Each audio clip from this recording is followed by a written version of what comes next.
The one thing that I will say, to piggyback off that is that now the Browns have that extra cap space, and that's led people to speculate, who could the Browns possibly add? And all of a sudden, report earlier today from Tyler Dragon saying the Browns are another team that's interested in Ndamukong Suh, defensive tackle. Obviously, Browns have a hole there, so that makes some logical sense.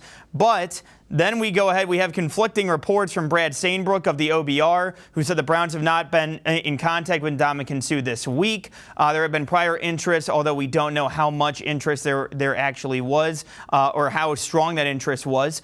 And then Stainbrook also followed that up with another tweet here saying that the Browns are not in the mix for Ndamukong Suh, considering it unlikely, that the team will sign the defensive tackle. And Kay Cabot also agreed with that, saying that there are several times that she has written that the Browns are not interested in Ndamukong Suh. So, Spencer, to tie this together at this point, I know that we've had conflicting reports here clearly, although I'm leaning towards the fact that the Browns aren't interested in this. Do you think that this is more legitimate, or do you think that this is, more so Ndamukong Suh's camp trying to, get more money out of the, Minnesota Vikings and, Las Vegas Raiders at this point?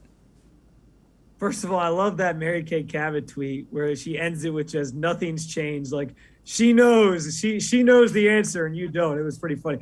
But no, I think, I believe some of the reports from Brad. He's usually pretty in tune with this stuff where, maybe there was some interest earlier in the offseason, like they had some conversations.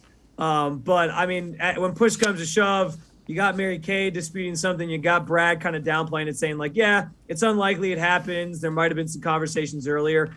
I'm going to believe that there was maybe some interest there, but that it just never really came to fruition. So I'm not going to write it off as just like his camp trying to drum up interest. Maybe that's part of it.